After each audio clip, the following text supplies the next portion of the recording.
দুটো এক্সপিরিয়েন্স আমার জন্য অত্যন্ত অর্থবহ। গালফ ওয়ারে অংশগ্রহণ সেটা একটা সক্রিয় যুদ্ধ, এবং আমি সবসময় বলি যে মূল যুদ্ধ হওয়ার আগেই কিন্তু যুদ্ধ শুরু হয়ে যায়, আর যখন মূল যুদ্ধটা শুরু হয় ইটস মেয়ার টেনাসিটি।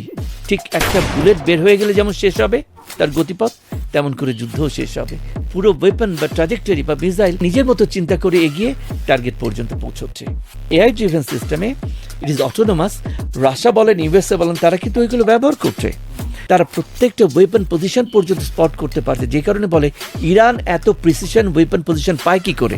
$10 যদি পার ব্যারেল ক্রুড অয়েলের দাম বাড়ে, তাহলে টোটাল ইম্প্যাক্ট বাংলাদেশকে নিতে হবে $700 থেকে $800 মিলিয়ন। মানুষ 18 কোটি মানুষ কোনো মতে বেঁচে আছে।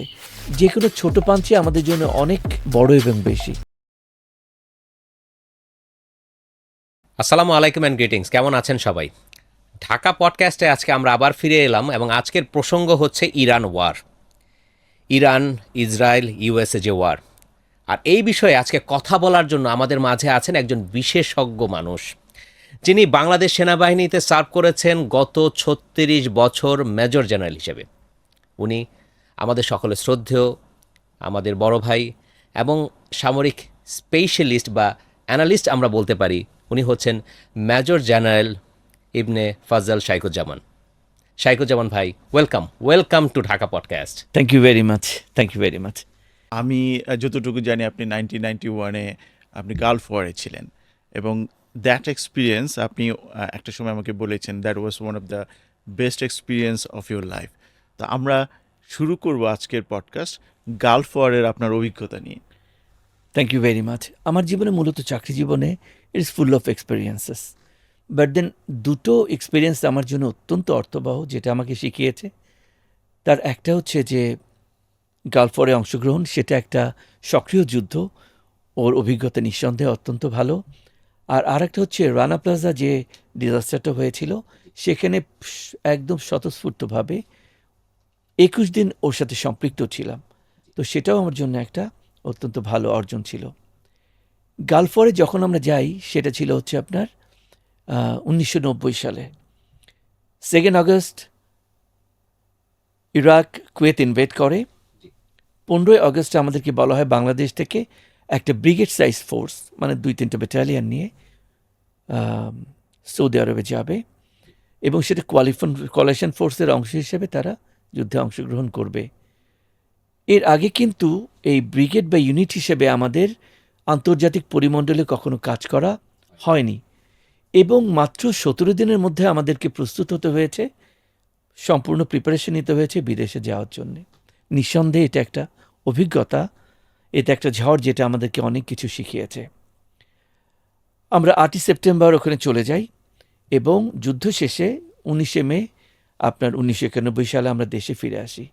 যে দুটো সবচেয়ে বড় অর্জন, তার প্রথমটাই হলো যে যুদ্ধে যখন যান, এই যে মানুষগুলো যাদের সাথে আপনারা কাজ করেন, তাদের কিন্তু জীবন দেওয়ার জন্য প্রস্তুত হতে হয়।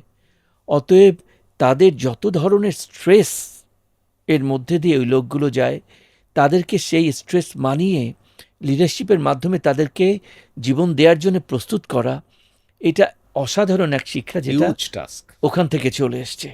এবং আমি সবসময় বলি যে মূল যুদ্ধ হওয়ার আগেই কিন্তু যুদ্ধ শুরু হয়ে যায়, আর যখন মূল যুদ্ধটা শুরু হয় ইটস মেয়ার টেনাসিটি। ঠিক একটা বুলেট বের হয়ে গেলে যেমন শেষ হবে তার গতিপথ, তেমন করে যুদ্ধও শেষ হবে, যুদ্ধ তার আগেই। আর দ্বিতীয় হচ্ছে যে আমরা তো থার্ড ওয়ার্ল্ড কান্ট্রি, তখন পর্যন্ত আমরা বৈশ্বিক এই অত্যাধুনিক যুদ্ধের প্রস্তুতি বা যুদ্ধের কর্মকৌশল দেখিনি। ওখানে দেখলাম যে আমাদের সারা জীবনের যে শিক্ষা কনভেনশনাল যুদ্ধের, আর এই বর্তমান যুদ্ধ যেটা ওই সময় যুদ্ধটা করা হয়েছে, ইটস অল টুগেদার ডিফারেন্ট। তো এই যে আপনার তথ্য প্রযুক্তি সংক্রান্ত একটা রিয়েলাইজেশন এবং হিউম্যান মাইন্ড বা তাদেরকে অ্যাক্টিভেট করা সংক্রান্ত যে রিয়েলাইজেশন, এই দুটো ছিল আমার অসাধারণ প্রাপ্তি ইন গালফ ওয়ার। মানে এই ডিফারেন্সটা কী ছিল শায়েক ভাই? ধরেন ওই সময় 91-এ টেকনোলজি তো এত অ্যাডভান্স ছিল না আজকের মতো, যেমন এআই টেকনোলজি কিংবা অন্যান্য টেকনোলজি, মিসাইল কিংবা, কিন্তু তারপরেও আপনি অনেক ডিফারেন্স পেয়েছেন ওই সময় ওয়ারে। তাহলে আপনাদেরকে বলি এই ক্ষেত্রে, দেখেন আমরা কিন্তু মোটামুটি যুদ্ধ কৌশলে কনভেনশনাল যুদ্ধটাই করে অভ্যস্ত, যেটা আপনার আমরা গ্রাউন্ড ওয়ার বলি ভাইয়া। গ্রাউন্ড ওয়ার, হ্যাঁ, moral is ground war. Air এবং নেভাল ওয়ারও আছে, বাট ফার্স্ট ওয়ার্ল্ড ওয়ারে বা সেকেন্ড ওয়ার্ল্ড ওয়ারে গ্রাউন্ড ওয়ারটাই সবচেয়ে ফোকাস ছিল। বেশি ছিল, হ্যাঁ। তো এই যুদ্ধ আমরা আর্মি, নেভি, এয়ারফোর্স মিলে করতে অভ্যস্ত এবং এর আউটকামগুলো, পদ্ধতিগুলো জানা ছিল এবং ওগুলোই আমরা আমাদের সমর কৌশল হিসাবে পড়তাম। কিন্তু এই যুদ্ধটাই প্রথম যেটা কনভেনশনাল ওয়ার থেকে শিফট করে এসছে। আমি যখন আমি যখন গালফ ওয়ার থেকে ফিরে আসলাম, আমি তখন একটা আমেরিকার ফিল্ড ম্যানুয়াল পড়লাম। এটা হচ্ছে একটা বই যেটা যুদ্ধের কৌশলগুলো পড়ায়। আপনারা তো জানেন যে ভিয়েতনাম ওয়ারে তাদের ছিল tactical victory but strategic defeat. তো এইটা যখন তারা আলোচনা করলো, কয়েক বছর ধরে আলোচনা করলো যে কেন আমরা হেরেছি ভিয়েতনামে। আমরা চেয়েছি, আমরা যুদ্ধে জয়গ্রহণ করেছি, কিন্তু লোককে আমরা বশ করব, তাদেরকে আমাদের প্রতি বাধ্য করব, কিংবা কমিউনিজমের প্রচারটাকে আমরা থামাবো, আমরা কোনোটাই করতে পারিনি। খুঁজতে খুঁজতে বিভিন্ন রিসার্চ গ্রুপ করতে করতে দেখলো যে এই যে ফোর্সের মধ্যে যে জয়েন্টনেসের অভাব, এটাই হচ্ছে এর মূল কারণ। এরপরে তারা 8 বছর একাধারে এটা নিয়ে রিসার্চ করলো এবং 1978 সালে তারা এয়ারল্যান্ড ব্যাটল ডক্ট্রিনটা নিয়ে আসলো, যেখানে তারা দেখেছে যে অবজেক্টিভ হবে মাত্র একটা। সেখানে আর্মি, নেভি, এয়ারফোর্স, মেরিন এবং আর যত ফোর্স আছে, they will pursue the common objective, কোনো ভিন্ন ভিন্ন অবজেক্টিভ না। সেই সাথে টেকনোলজি চলে আসলো। তো আমি যদি বলি সেকেন্ড ওয়ার্ল্ড ওয়ার বা ভিয়েতনাম ওয়ার, এটা কনভেনশনাল ওয়ার ছিল, যেভাবে আপনারা 71-এর যুদ্ধটাকে দেখেছেন বা শুনেছেন। যখন এটা গালফ ওয়ারে আসলো 91-তে, তখন কিন্তু প্রথম জিপিএস ব্যবহার হয়, অর্থাৎ গ্লোবাল পজিশনিং সিস্টেম। আপনি যেমন করে এখন আপনার মানে সিগনিফিকেন্ট ট্রাফিক, হ্যাঁ, পজিশনটা নির্ধারণ করা যাচ্ছে একদম, এবং নিজেদের গতিপথ, বিকজ ডেজার্টের direction keeping is very difficult. কিংবা প্রিসিশন গাইডেড মিউনিশন, ওয়ালের ধরেন এই ওয়ালের এখন একটা মিসাইল গেল, নেক্সট মিসাইল ঠিক ওই একই হোলদে যাচ্ছে, এই পর্যন্ত আপনার নিখুঁত লক্ষ্যভেদী সেটা ছিল। তো এইটা আসলো আপনার গালফ ওয়ারে। আপনি যদি ইসে আসেন, অপারেশন ইরাকি ফ্রিডম, যেটা 2003-এ ইরাকের বিরুদ্ধে করেছিল, তখন যেটা হলো, তখন পুরো জিনিসটাকে তারা নেটওয়ার্কের মধ্যে নিয়ে আসলো, ইন আইসোলেশন গালফের মতো না। অর্থাৎ এখানে আমি অ্যাজ এ ওয়ারিয়ার, আমার সামনে হচ্ছে সেন্সর, এর সামনে হচ্ছে অ্যামুনেশন, ওয়েপন সিস্টেম, এই তিনটা ইন্টিগ্রেট করে আমি তখন ফায়ারটা করছি, লক্ষ্যভেদ করছে, এবং এটার ইন্টেন্সিটি অনেক বেশি ছিল যে শত্রু, অপোজিং পার্টি যেটা, তাদের মুহূর্তের মধ্যে তাদের যুদ্ধ করার মোরালটা হারিয়ে যেত। মানে নিখুঁত লক্ষ্যভেদ করছিল। লক্ষ্যভেদ শুধু না, পুরো একটা ইকোসিস্টেম তৈরি করে ফেলতো, সামনে পিছনে মাঝখানে সবগুলোকে গ্রিপ করে নিত, ফলে তাদের আর নড়ার পথ ছিল না। এটাই যখন এখন আপনার ইসে চলে আসলো, ইরানে চলে আসলো, ইটস এ টোটাল সিস্টেম, এবং যেখানে এআই দ্বারা আপনার এটা চালিত হচ্ছে। এখন এআই এবং নেটওয়ার্ক সেন্ট্রিক, যেটা আপনার 2003 সালে হচ্ছে, এটার পার্থক্য কে জানেন? নেটওয়ার্ক সেন্ট্রিকে 2003-এ আমি গাইড করছি সেন্সরকে, সেন্সর গাইড করছে ওয়েপন সিস্টেমকে, তারপরে ওটা যাচ্ছে। কিন্তু টোটাল সিস্টেমে বা এআই ড্রিভেন সিস্টেমে ইট ইজ অটোনোমাস। আমি শুধুমাত্র ওটাকে ছেড়ে দিচ্ছি ইনিশিয়াল কিছু ফ্যাক্টস ফিগার দিয়ে।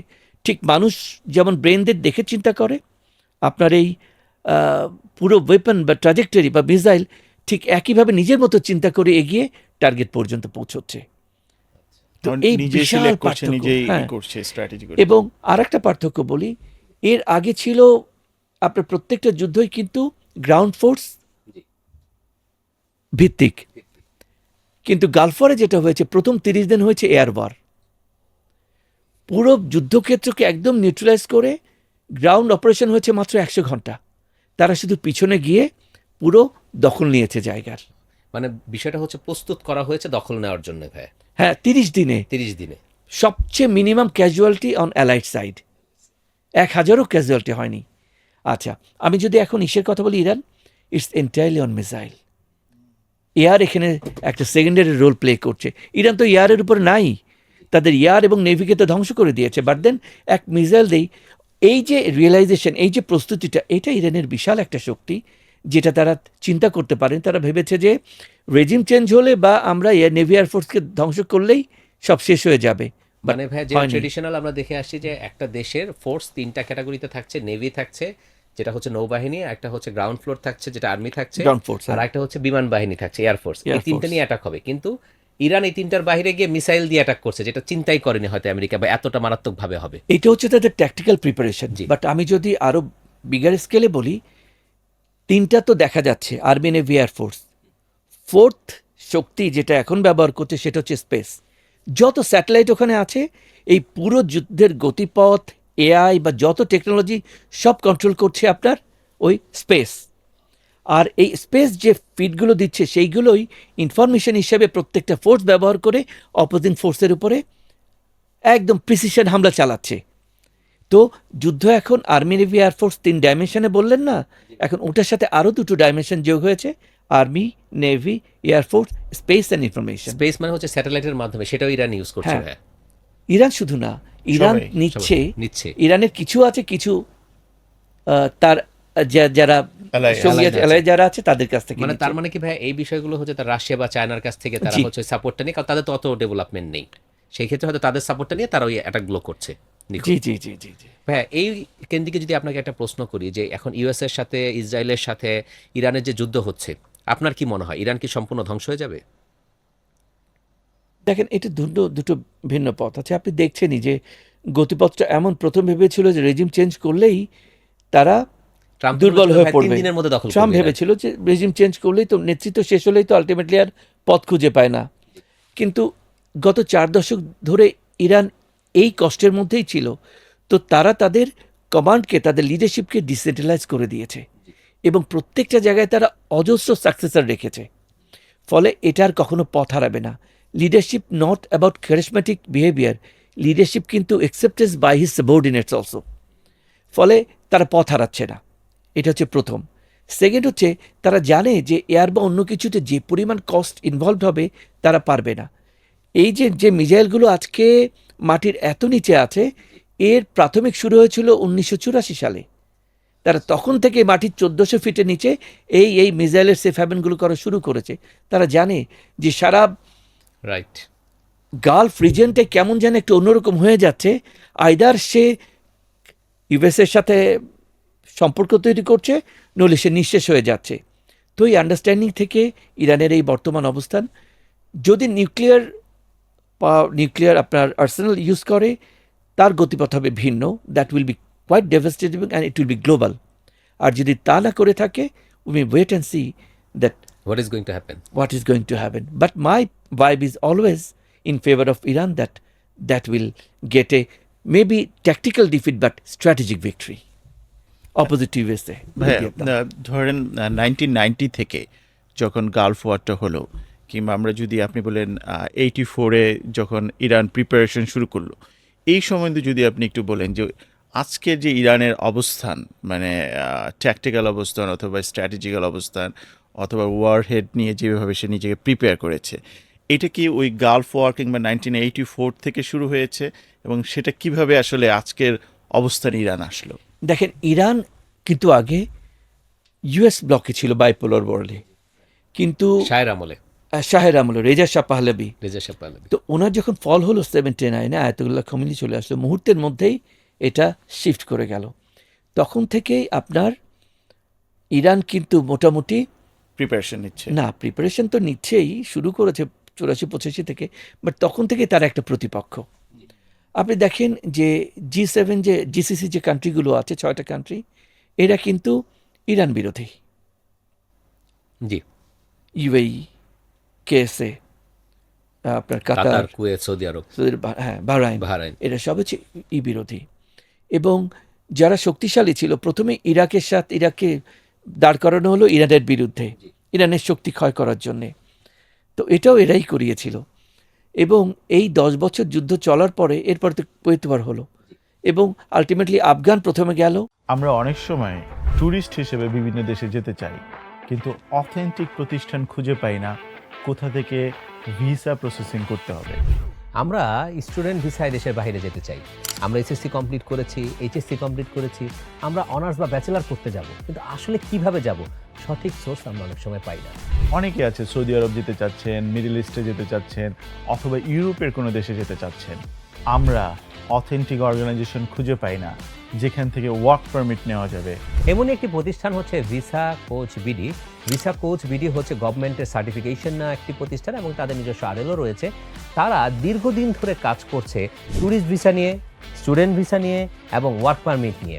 আপনি চাইলেই তাদের কাছ থেকে আধা ঘন্টা থেকে 1 ঘন্টার একটা সেশন পাবেন, যেখানে আপনার যে প্রয়োজনীয়তা রয়েছে সেটা সম্পূর্ণ ফ্রি তারা আপনাকে সেশন দিচ্ছে। ভিসা কোচ বিডির লিঙ্ক নিচে রয়েছে, আপনারা যারা চান সেখানে গিয়ে আপনারা এখনই রেজিস্টার করতে পারেন।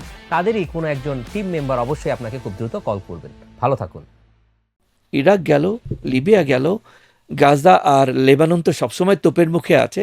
ইরান ছিল শেষ। যদি এটা শেষ হয় তাহলে এই পুরো রিজিয়নে একটা সাম্রাজ্যবাদ পাকাপোক্ত হবে এবং একপক্ষীয় হবে। তো আমি এর পরের আউটকাম নিয়ে আর বলতে পারবো না। Let's wait and see. ভাইয়া, আমরা দেখলাম যে যুদ্ধের প্রথম দিনই আমেরিকা এবং ইসরায়েল আয়াতুল্লাহ খামেনিকে হত্যা করলো। তার মানে হচ্ছে যে ইরানের সর্বোচ্চ নেতাকে তারা হত্যা করে ফেললো। যেখানে আমরা জানি ইরানের আইআরজিসি আছে, একটা আলাদা বাহিনী, সেনাবাহিনী ছাড়াও, যারা হচ্ছে তাদের এই দেশকে রক্ষার জন্য বিভিন্ন জায়গায় ওয়ার্ক করছে। সেনাবাহিনী আছে, তাদের নেভি আছে। তো এত কিছু থাকার পরেও যখন আয়াতুল্লাহ খামেনিকে হত্যা করলো, তাহলে কি আমরা বলতে পারি যে ইরানের যে ইন্টেলিজেন্সি আছে সেটা আসলে অনেক দুর্বল? ইন্টেলিজেন্স কখনোই দুর্বল না, ইরানের ইন্টেলিজেন্স কখনোই দুর্বল না, কিন্তু হয়তো তার মধ্যে বিজাতীয় অন্য দেশীয় এজেন্ট আছে। এখন আপনি যদি খেয়াল করেন, ইরাকি প্রেসিডেন্ট ইরানি প্রেসিডেন্ট মারা গিয়েছিল হেলিকপ্টার ক্র্যাশে, কিংবা তারপরে ইরানি নিউক্লিয়ার সায়েন্টিস্ট এবং আর্মি চিফ মারা গিয়েছিল ড্রোন হামলায়, এবং লাস্টে গেল আপনার আয়াতুল্লাহ খামেনি। এখানে দুটো আনএথিক্যাল বিষয় রয়ে গেছে যেটা আপনার ইউএস এবং ইসরায়েলের উপর বর্তায়। তার প্রথমটা হচ্ছে একটা নেগোসিয়েশন অনগোয়িং। নেগোসিয়েশন শেষ না হলে কেউই প্রত্যাশা করে না যে অপোজিং ফোর্স তাকে কোনো attack হামলা করবে। করবে। তো এটা হচ্ছে বিশ্বাসের বরখেলাপ। দ্বিতীয় হয়েছে যে যখন আমি মিলিটারি যুদ্ধে যাই তখন আমার টার্গেট থাকে মিলিটারি লিডারশিপকে আমি টার্গেট করতে পারি, কিন্তু ন্যাশনাল লিডারশিপকে কখনোই আমি টার্গেট করি না।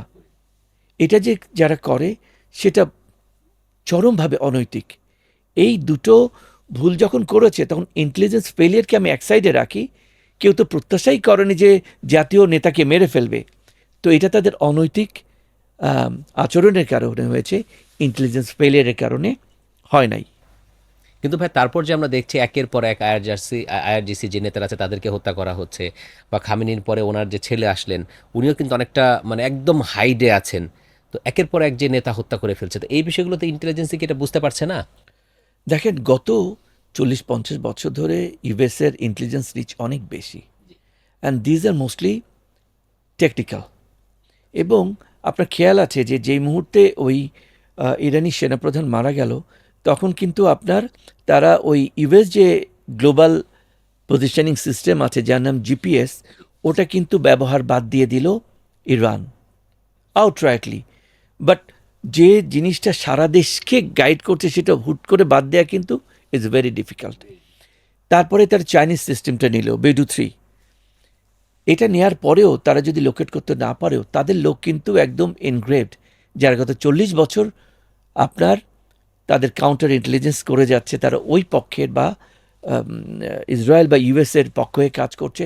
তো যুদ্ধক্ষেত্রে এটা হতেই থাকবে। এটাও যুদ্ধক্ষেত্রের সিস্টেমেরই অংশ যে ক্যাজুয়ালিটি আপনার হবেই হবে। আচ্ছা ভাই, আমি যদি ইন্টেলিজেন্সের ওয়ার্কিংয়ের কথা বলি, ওয়ার্কিং প্রসিডিউরের কথা বলি, এখানে কি এখন মডার্ন ইন্টেলিজেন্সটা আসলে কিভাবে কাজ করছে? যেমন ফোনে আড়ি পাতা কিংবা মোবাইলের যেসব নেটওয়ার্ক কানেক্টেড, এই সম্বন্ধে যদি আপনি একটু বলেন, সাইবার ইন্টেলিজেন্স কিংবা। আপনি যদি ফোনে আড়ি কথার বলেন, that's part of social security. But যদি আপনি ইউএস, Military, ইরান অথবা মিলিটারি ইন্টেলিজেন্সের কথা বলেন, দোজ আর টেকনোলজি ড্রিভেন। আমি এখানে প্রথমে আপনার এই টেকনোলজি ড্রিভেনের একটা ছোট্ট একটা তত্ত্ব আপনার সামনে উপস্থাপন করব, তারপরে আমি আড়ি পাতার বিষয়টা যাব। বিংশ শতাব্দীতে মানে 1900 সালের পরে 1999 পর্যন্ত আপনার ম্যাকেন্টার্স থিওরি নামে একটা থিওরি ছিল। ম্যাকিন্টশ, হ্যাঁ, ম্যাকেন্ডার্স থিওরি নামে একটা থিওরি ছিল, যেখানে বলছে যে এই পৃথিবীর মধ্যে আপনার এই যে সেন্ট্রাল এবং ইস্ট ইউরোপ এবং এশিয়ার কিছুটা অংশ, এই এশিয়ার কিছুটা অংশের মধ্যে আপনার রাশিয়ার একটা বিগ চাঙ্ক পড়ে, মঙ্গোলিয়া পড়ে, আফগানিস্তানে একটু অংশ পড়ে, আপনার ইরানের একটু অংশ পড়ে। তো এই অঞ্চলটার নাম হচ্ছে আপনার ইউরো এশিয়া। হ্যাঁ, এটাকে ওয়ার্ল্ড আইল্যান্ড বলে। তো ম্যাকেন্ডেস বলেছে যে যে ওয়ার্ল্ড আইল্যান্ডের দখলে থাকবে সে পুরো ওয়ার্ল্ডকে কন্ট্রোল করতে পারে। কন্ট্রোল করবে। আচ্ছা, এটাকে বলা হয় হার্টল্যান্ড। হার্টল্যান্ড। হ্যাঁ, Heart. ওয়ার্ল্ড আইল্যান্ড বা হার্টল্যান্ড বলে এটাকে। এটা যে কন্ট্রোল করবে সে আপনার পুরো ওয়ার্ল্ডটাকে কন্ট্রোল করবে। এটা গেল বিংশ শতাব্দীর, এখন তো একবিংশ শতাব্দীর। তো কলিন্স নামে একজন ভদ্রলোক আছে, তিনি বলছেন যে এই যে আমাদের যে পৃথিবীর উপরেই তো চাঁদ, চাঁদের পরেই তো আপনার সূর্য। এখান থেকে আপনার 100 কিলোমিটার থেকে শুরু করে 1.5 মিলিয়ন কিলোমিটার পর্যন্ত যে স্পেস আছে, ওখানে L4 এবং L5 নামে দুটো জায়গা আছে, যেখানে বলা হয় লুনার লিবারেটিং পয়েন্ট, অর্থাৎ যেখানে মধ্যাকর্ষণজনিত শক্তিটা একদম কম।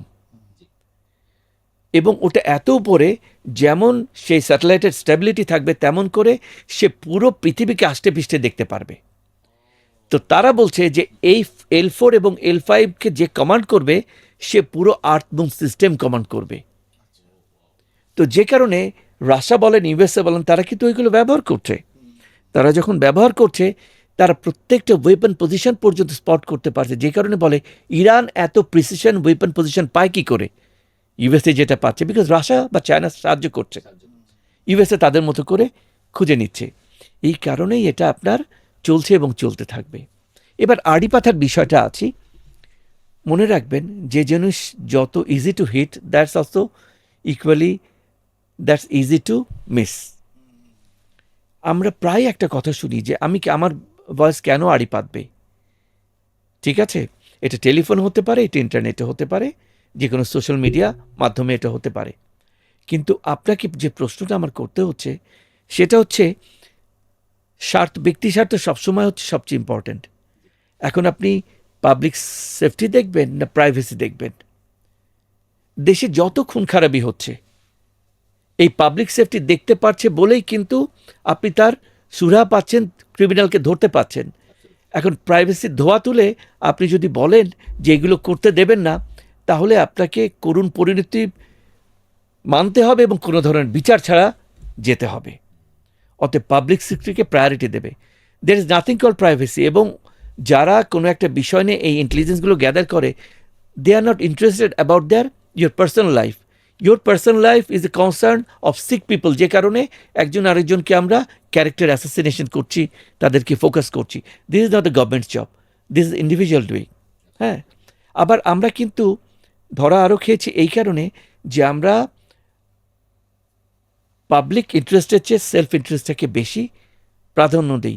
ফলে যে পরিবর্তনগুলো এখন আমাদের নিরাপত্তার জন্য দরকার আমরা কিন্তু সেটা ওইভাবে নিচ্ছি না। জাতি পর্যায়ভাবে আমাদেরকে ওইভাবে এনকারেজ করা হচ্ছে না বা পথ দেখানো হচ্ছে না। ফলে আমরা একটা ঝুঁকির মতো রয়ে গেছি। অতএব আমরা যদি বাঁচতে চাই, সুবিচার যদি পেতে চাই, তাহলে অবশ্যই আমাদেরকে এই আড়ি পাতাকে আপনার এনকারেজ করতে হবে। বাট যারাই আড়ি পাচ্ছে তাদের উপর খুব কঠিন নজর এবং কঠিন অ্যাডমিনিস্ট্রেশন এবং অ্যাকাউন্টেবিলিটি থাকতে হবে, যেটা আছে এই মুহূর্তে। অ্যাবসলিউটলি ভাই আমরা ওয়ারগুলোতে যদি আমরা 3-4 সপ্তাহ দেখি, 3-4 সপ্তাহে দেখলাম যে এখন ইরান যেই মিসাইলগুলো ইউজ করছে ইসরায়েলের বিরুদ্ধে, অথবা হচ্ছে আরব কান্ট্রিগুলোতে, অন্যান্য আরব কান্ট্রিগুলোতে, বা হচ্ছে ইউএসের বিভিন্ন নৌবহরে, সেই মেইন যে মিসাইলটা যাচ্ছে, সেই মেইন মিসাইলটা তাদের যে পজিশনটা আছে, যে অবস্থানে তারা আঘাত আনবে, আঘাত আনার আগে আরও অনেকগুলো সাব মিসাইল থ্রো করছে, ক্লাস্টার থ্রো করছে। তো যার ফলে দেখা যাচ্ছে যে ওই মিসাইলটাকে ধ্বংস করে ফেললেও আরও ক্লাস্টারগুলো ব্যাপক ধ্বংসযজ্ঞ তৈরি করছে। এই বিষয়টা বা এই মিসাইল প্রযুক্তি নিয়ে যদি কিছু বলেন। নর্মালি মিসাইল দুই রকমের হয়। একটা হচ্ছে ক্রুজ মিসাইল, যেটা অনেক হাই অ্যালটিটিউডে গিয়ে একদম প্লেনের মতো করে গিয়ে আপনার টার্গেটে হিট করে। আবার একটা হচ্ছে ব্যালিস্টিক মিসাইল, যে মিসাইলটা মোটামুটি অনেক নিচে যায় কিন্তু খুব ফাস্ট যায়। তো রেঞ্জেও পার্থক্য আছে। ক্রুজ মিসাইল সাধারণত 4,500 বা 5,000 কিলোমিটার বেশি ট্রাভেল করতে পারে না, বাট ব্যালিস্টিক মিসাইল পারে হচ্ছে আপনার 18,000 কিলোমিটার পর্যন্ত। তার মানে এখন কেউ যদি গ্রাউন্ড ফোর্স নাও রাখে, তারা তাদের নিরাপত্তার কারণে মিসাইল নিয়ে অনেক দূর পর্যন্ত যেতে পারে। বাট মিসাইল হোক কিংবা এয়ার পাওয়ার হোক, একটা সমস্যা যে এখানে গ্রাউন্ড হোল্ড করতে পারে না, যে কারণে যুদ্ধের পরিণতি যখন মোটামুটি নিশ্চিত, এই মুহূর্তে আপনাকে গ্রাউন্ড ফোর্স লঞ্চ করতেই হবে উইথ অ্যাডিকুয়েট প্রিকশনস। তো মিসাইলের ক্ষেত্রে যেটা হয়, যেহেতু আমরা যদি ইসরায়েলের কথাই ধরি, এখানে কিন্তু 5টা লেয়ারে, অ্যাটমসফিয়ার থেকে শুরু করে একদম 2 কিলোমিটার শর্ট রেঞ্জ পর্যন্ত 5টা লেয়ারে তাদের কাউন্টার মিসাইল সিস্টেম রয়ে গেছে। মানে এটা কি বলছেন ভাই, ইসরায়েলের ইসরায়েলের মানে একটা মিসাইল ধ্বংস করার জন্য 5টা লেয়ারে তাদের প্রতিরক্ষা ব্যবস্থা আছে। প্রতিরক্ষা আছে। তো আমি যখন আমার এই বড় মিসাইলটা পাঠালাম, আমি চাই এটা টার্গেটে পৌঁছাক, তাহলে তার সাথে আমি অনেক কিছু ইন্টিগ্রেট করব। ড্রোন, কামাকাজি ড্রোন পাঠাতে পারি, অথবা অন্য কোনো ফলস কিছু একটা পাঠাতে পারি, মানে ডেকয় একই পাঠাতে সময়, পারি, একই সময়। যাতে করে ওই লেয়ার্ড আপনার ডিফেন্সটাকে বিভিন্নভাবে ব্যস্ত মানে করে সে কি কনফিউজড হয়ে যায়, কনফিউজ হয়ে যায়, বা অনেকগুলো তাদের ধরা পড়ে। একটা $100 জিনিসের জন্য তাদের $1,000 বা $1 মিলিয়ন একটা কাউন্টার মিসাইল বা মিসাইল ডিফেন্সের একটা চলে গেল, প্যাট্রিয়টের মতো ছুটতে কিছু হচ্ছে চলে গেল। তাদের। তো এইভাবেই তারাও চায় ধোঁকা দিতে, আর এরাও চায় ধোঁকাকে প্রতিহত করে যতটুকু তাদের আপনার ধ্বংস করা যায় আকাশেই। তো it's a cat and mouse game, কিছু পড়বে কিছু ঠেকবে। আর এছাড়াও ইউএসএ যেটা করেছিল, তাদের যে 11টা বা 17টা বেজ আছে, যখনই যাচ্ছে এই বেজগুলোও কিন্তু সেই দেশকে সাহায্য না করে আপনার ইসরায়েলের দিকে যে মিসাইলগুলো যাচ্ছে সেইগুলোকে স্পট করে সেইগুলোকে ধ্বংস করছিল।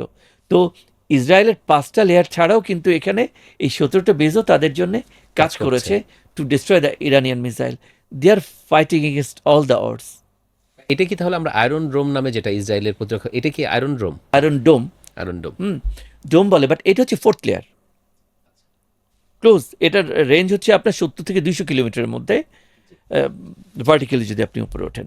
তো এর মধ্যেও ধ্বংস হচ্ছে, এর মধ্যে আগাচ্ছে, বাট এই সব কিছু ক্যালকুলেট করেই বোধহয় পুরো রিসোর্স প্ল্যান করেছিল আপনার ইরান, এবং তার সাথে যারা আছে, be it Russia, be it China, be it any other third country, they are also augmenting time and again, কারণ জানে ইফ ইরান ব্রেক্স, তাহলে এখানে পুরো জিও স্ট্র্যাটেজিক সিস্টেমটাই অন্যরকম হয়ে যাবে।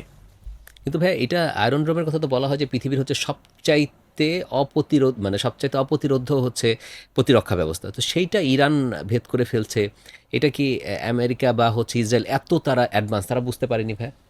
কেন বুঝবে না? হয় কি যে যুদ্ধক্ষেত্রে গুজব বা প্রচারটা একটু অন্যরকম হয়, যার শক্তি 5 তাকে 500 বলে প্রচার করা হয়, এটা হচ্ছে এক জিনিস। 2 হচ্ছে যে এর আগেও তো 12 দিন যুদ্ধ হয়েছে, আচ্ছা এবার তো কন্টিনিউয়াস হচ্ছে, এবং একটা মিসাইল ধ্বংস করতে তার 5টা হয়তো বা মিসাইল ডিস্ট্রিবিউট 5টা এলিমেন্টকে তাকে লঞ্চ করতে হচ্ছে। এক্সস্ট হয়ে গেছে, অনেক ক্ষেত্রে রাডারগুলো ধ্বংস হয়ে গেছে। যে কারণে একমাত্র আল্লাহ ছাড়া সত্যিকার তো সুপারলেটিভ তো আর কিছু নাই। এতদিন ফায়ার করেছে, যে কারণে ট্রাম্প থামাতে চাচ্ছে যুদ্ধ, কিন্তু পারছে না। এবং এই মুহূর্তে যদি বলি, ইরানের পক্ষ থেকে তারা রাইটফুলি তাদের স্ট্র্যাটেজিকে নির্ধারণ করেছে টু কন্টিনিউ। হ্যাঁ, এখন কি গ্রাউন্ড ইনভেশন শুরু হবে? গ্রাউন্ড ইনভেশনে যাবে না, যাওয়ার প্রয়োজন পড়বে না আমার দৃষ্টিতে, বিকজ ইরান এত বড় দেশ যে ওইখানে গ্রাউন্ড ইনভেশনে যেতে গেলে এক দরকার, যে পরিমাণ লোকবল এক প্যাসিফিক বা সেন্ট্রাল কমান্ড তো ওই পরিমাণ দিতে পারবে না, অন্য কেউ তো সাহায্য করছে না।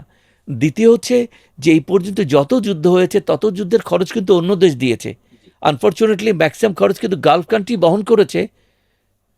এই গালফে যে যুদ্ধগুলো হয়েছে, ইনক্লুডিং গালফ ওয়ার, এখন তো ওরাও দিতে পারছে না বা দেবে না, বিকজ তারা এফেক্টেড। তো যে কারণে গ্রাউন্ড ইনভেশন বা এই জাতীয় জিনিসগুলো আমার কাছে অতটা ফিজিবল মনে হয় না। বাট দেন একদম কংক্রিট তো বলা যাচ্ছে না, তারা যদি করেও তাহলে তাদের জন্য খুব কষ্টসাধ্য হবে। তো দেখি তারা কি করে। শুধুমাত্র নিউক্লিয়ার একটা অপশন আছে, গড ফর বিটস, যেটা যেন কখনোই না হয়, হলে পৃথিবীর মানচিত্র বদলে যাবে। ভাইয়া, ইরান কি পারমাণবিক অস্ত্র তৈরি করেছে? এটা তো আমরাও বলতে পারবো না, বাট দেন তারা চেষ্টায় আছে এবং করবেই। আমার এটা বিশ্বাস। এটা জাস্ট একটা মনোলগ, আমি কোনো রেশনাল থেকে বলছি না, ভাইব থেকে বলছি। ভাই আমার একটা কোয়েশ্চেন আছে, মানে যেটা হচ্ছে ওয়ার কিংবা মিলিটারি থেকে কর্পোরেটে যদি আমি একটা কোয়েশ্চেন করি, কোয়েশ্চেনটা এরকম, যেমন আপনাদের যে মিলিটারি আছে কিংবা আমাদের যে কর্পোরেট আছে, এখানে কিন্তু লিডারশিপটা খুব ইম্পর্ট্যান্ট, সফট স্কিল ইম্পর্ট্যান্ট। তো আপনি দুইটা সাইডে ছিলেন, আপনি মিলিটারিতে ছিলেন, এখন আবার কর্পোরেট নিয়ে কাজ করছেন। তো আমার কোয়েশ্চেনটা হচ্ছে যে how much leadership differ from military two corporate, এবং এখানে ওই লিডারশিপটা আসলে কোথায় কেমন ইম্প্যাক্ট পড়ে, প্লাস হচ্ছে এখানে সফট স্কিলের কন্ট্রিবিউশনটা কতটুকু? রাইট। আপনি দেখবেন অনেকে আছে খুব ভালো ছাত্র না, কিন্তু অন্য সব কাজে তুখোড়, বিতর্কে ভালো করছে, আন্দোলনে আগে গেছে, টেসলা বিরোধী আন্দোলনেও দৌড়াচ্ছে, আবার ভলেন্টিয়ার হিসেবে কাজ করছে। সেনাবাহিনীতে দরকার ভারসাম্য সহ যে মানুষগুলো আছে। নর্মালি আমাদের শিক্ষার বা শিক্ষা পূর্ণাঙ্গ হতে গেলে তার 3টা এলিমেন্ট রয়ে গেছে। একটা হচ্ছে কগনিটিভ স্কিল। এই কগনিটিভ স্কিলের মধ্যে রয়েছে আপনার মেমোরাইজিং পাওয়ার যেটা আছে, আপনি ডিগ্রি নিচ্ছেন, আপনি ডিসিশন মেক করছেন, আপনি ক্রিটিক্যাল অ্যানালাইসিস করছেন, আপনি সবগুলো কাজ করছেন। এগুলো হচ্ছে আপনার the function of your brain, যেটাকে আমরা মাইন্ড বলে থাকি। ঠিক আছে, এর আর একটা অংশ আছে, সেটা হচ্ছে ইন্টারপার্সোনাল রিলেশনশিপ। কারণ পৃথিবীতে আপনি একটা সমাজবদ্ধ জীব, আপনার প্রত্যেকটা কাজ, প্রত্যেকটা কর্ম, প্রত্যেকটা বেঁচে থাকা অন্যের সাথে সম্পৃক্ত। এই জন্য ইন্টারপার্সোনাল রিলেশনশিপটা ইজ অ্যানাদার স্কিল, যেটাকে আমরা কালেকটিভ টার্মে সফট স্কিল বলে থাকি। আর থার্ড আর একটা এলিমেন্ট আছে, সেটা হচ্ছে ইনার গভর্নেন্স। অর্থাৎ আপনি যে একটা মানুষ, আপনার মধ্যে নৈতিকতাকে ওইভাবে ইনজেক্ট করতে হবে যে আপনি যা কিছু করতে পারেন না, যেমন করে ইগো সিভার ইগো আপনাকে ইম্পোজ করছে, অথবা আপনার ভ্যালু সিস্টেম, আপনার learning from society, learning from everything. তো এই 3টার মধ্যে আমাদের শিক্ষা ব্যবস্থায় আপনার শুধুমাত্র কগনিটিভটাই আছে, বাকি দুটো নাই। ফলে দেখেন 24 থেকে 26 পর্যন্ত আমরা অনেক অস্থিরতা দেখেছি, সম্মানিত মানুষকে অসম্মানিত হতে দেখেছি, এবং আমাদের নিজস্ব স্বার্থে সবচেয়ে বড় দেখেছি। কিন্তু ধর্ম বা সমাজ কিন্তু ওই কথা বলে না। আর ওভার কানেক্টেড ওয়ার্ল্ডে আমরা খুব তাড়াতাড়ি একটু ভিন্ন পর্যায়ে চলে যাচ্ছি, যেটাকে এই মুহূর্ত পর্যন্ত সঠিকভাবে আপনি ডিফাইন করতে পারবেন না, বা আর একটু সময় লাগবে। আর্মিতে আর সিভিলে যেটা পার্থক্য, আপনি যদি ফার্স্ট ক্লাস ফার্স্ট হন, আপনি কিন্তু হতে পারবেন, প্রফেসর হতে পারবেন। আর্মির প্রথম সিলেকশনটা হয় হচ্ছে আইএসএসবিতে। ওই আইএসএসবিতে কিন্তু ক্যারেক্টারকে দেখা হয় সবচেয়ে বেশি। আপনার সাইকোলজি কীরকম, ঠিক আছে, আপনার আইকিউ কীরকম, আপনি ইন্টারাক্ট করতেছেন কীরকম, আপনার ভোকাবুলারি কীরকম, আপনি কনভিন্সিং কি না, আপনি যখন গ্রুপে কাজ করছেন আপনি সবাইকে একসাথে পুল করে নিয়ে যাচ্ছেন না স্বার্থপরের মতো একা যাচ্ছেন। সব কিছু নিয়ে তারা যখন করে, শুরুতেই ক্যারেক্টার এবং এই কগনিটিভ আর তার সাথে ইনার 3টাকে মিলিয়ে ফেলে। সবচেয়ে মজার কথা কি জানেন, আমি যখন চিন্তা করতাম যে আচ্ছা, আমি তো আর্মি অফিসারদের সাথেও কাজ করেছি, আমি সিভিলেও কাজ করছি, তো আর্মি অফিসারদের মধ্যে কেমন যেন একটা রোবাসনেস, একটা কমিটমেন্ট, একটা দায়বদ্ধতা এবং আনুগত্য, সেটা আমি কোথাও পাই না। কেন হয়? তো আইএসএসবি যেটা সিস্টেম আমাদেরকে যে সিলেকশন করে, আইএসএসবির কথা তো জানেন। জি ভাই। তো আইএসএসবির প্রেসিডেন্ট একদিন আমার অফিসে এসছে, he is my very favourite junior. সে বলে যে স্যার, এখন পর্যন্ত মানে সে থাকাকালীন সে কখনো স্ট্যান্ডার্ডের সাথে কম্প্রোমাইজ করেনি। অর্থাৎ আমার ছেলেও যদি আপনার আইএসএসবিতে যায়, I am not sure say chance পাবে কি না, তার ইন্ডিকেটেড এসে থাকবে। এই জন্য আমরাও অন্তত আত্মমর্যাদা এতটুকু ধরে রাখি আমার সন্তানের জন্য, রিকোয়েস্ট করি না, স্ট্যান্ডার্ডটা আমরা কোনোভাবেই মেইনটেইন, ওরা কম্প্রোমাইজ করব না। তো ও যখন এখান থেকে গেল, একজন ভারসাম্য মানুষ হতে পারে, রেজাল্ট সেকেন্ড ক্লাস, কিন্তু সব মিলে সে নাম্বার 1। যখন বিএমএতে গেল, ওই 3 বছরের ট্রেনিংয়ে তার ক্যারেক্টারটা মোর ফোকাস দেন এডুকেশন। কারণ ওই স্ট্রেসে ক্যারেক্টার সবচেয়ে বেশি রিভিল হয়, এবং প্রত্যেক 25টা লোককে অবজার্ভ করার জন্য একজন মিলিটারি অফিসার, তার একজন ফুল টাইম মেন্টার থাকে, যাকে আমরা প্ল্যাটুন কমান্ডার বলি। অতএব তার গ্রোথটাও খুব হেলদি হয়। এবার মিলিটারি লাইফের কথা বলি, আমাদের ডে 1 থেকে মার্কিং শুরু হয়। আমি সেকেন্ড লেফটেন্যান্ট থেকে বা লেফটেন্যান্ট থেকে মেজর পর্যন্ত যখন তখন হতে পারবো, টাইমের উপর ভিত্তি করে। বাট লেফটেন্যান্ট কর্নেল অনওয়ার্ড কিন্তু আমার সিলেক্টিভ র্যাঙ্ক, যেখানে সব জেনারেল একসাথে বসবে, আর সেই বছরে যাদেরকে বিবেচনায় নেওয়া হবে তাদের এক একজন সম্পর্কে আলোচনা হবে, সে তার চাকরি জীবনের শুরু থেকে এখন পর্যন্ত কি করেছে। তো এর ভিত্তিতে সে সব জেনারেলের একক সিদ্ধান্ত, একরুমের ভিত্তিতে সিদ্ধান্তগুলো হয়। Those are absolutely transparent and fact oriented.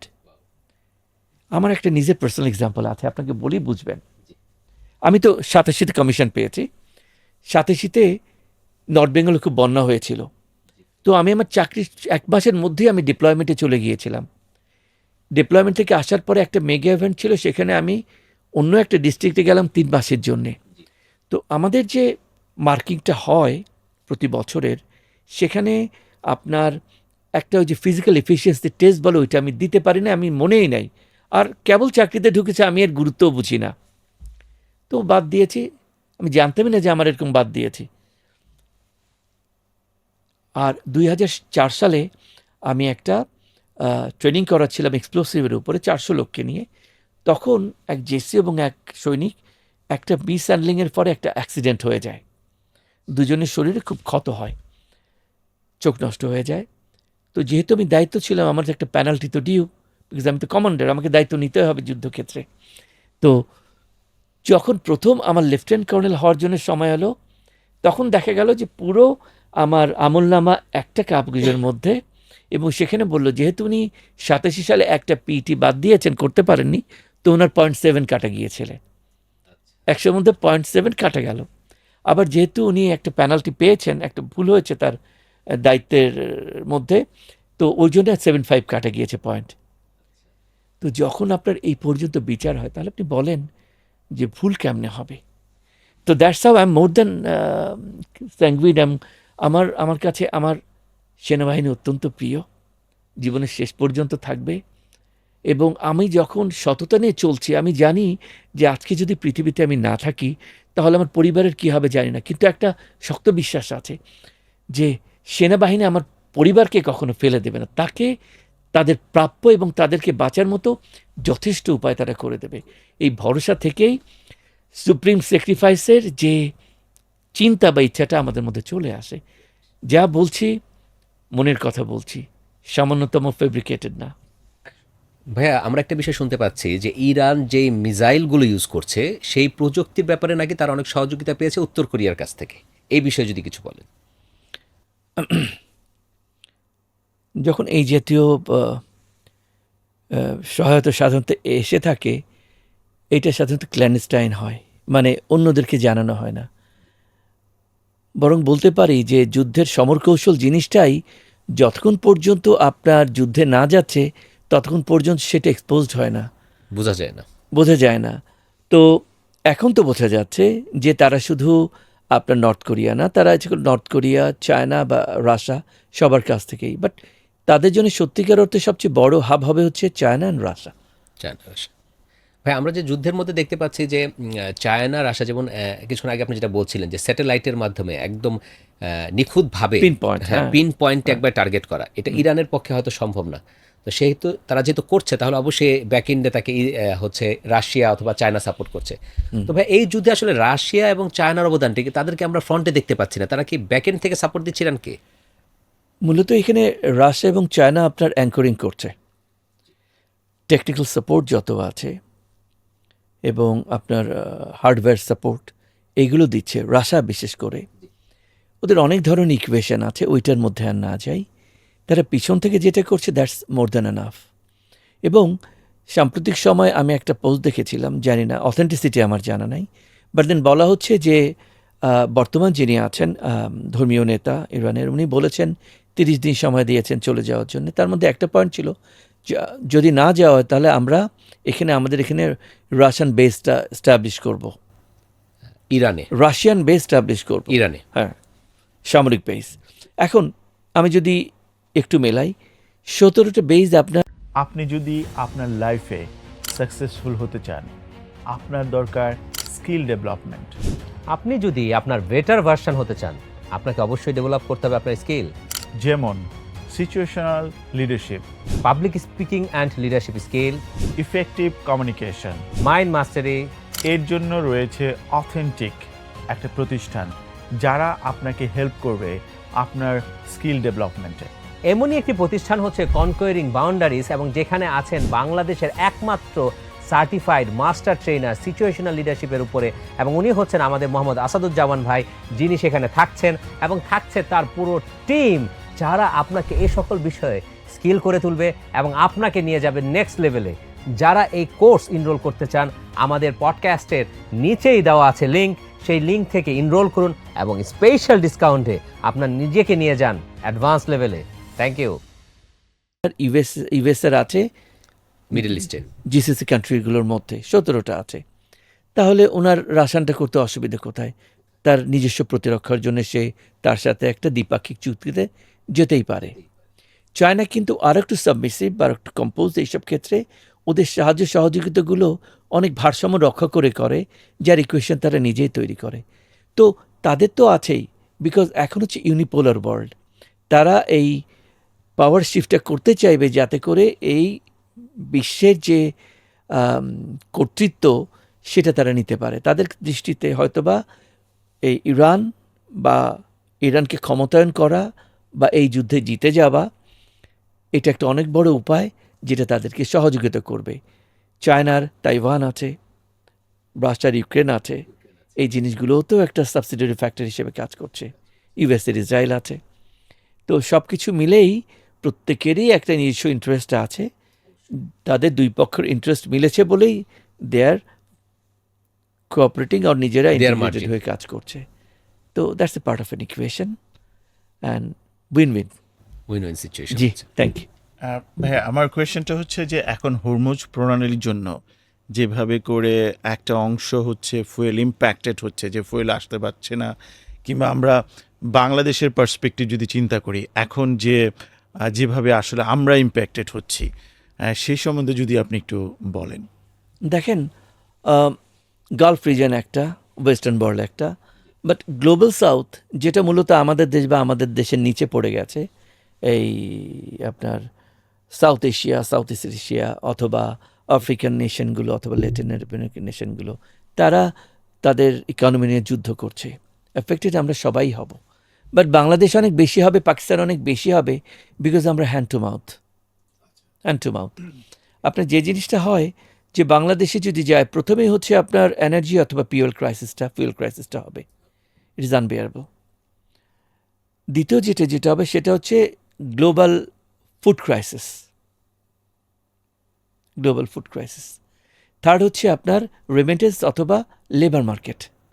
Bangladesh অনেক ভিক্টিমাইজড হবে এর জন্য। এক্স্যাক্টলি। এই জিনিসগুলো আপনার বাংলাদেশের জন্য হতে থাকবে। ফোর্থ হচ্ছে ট্রেড।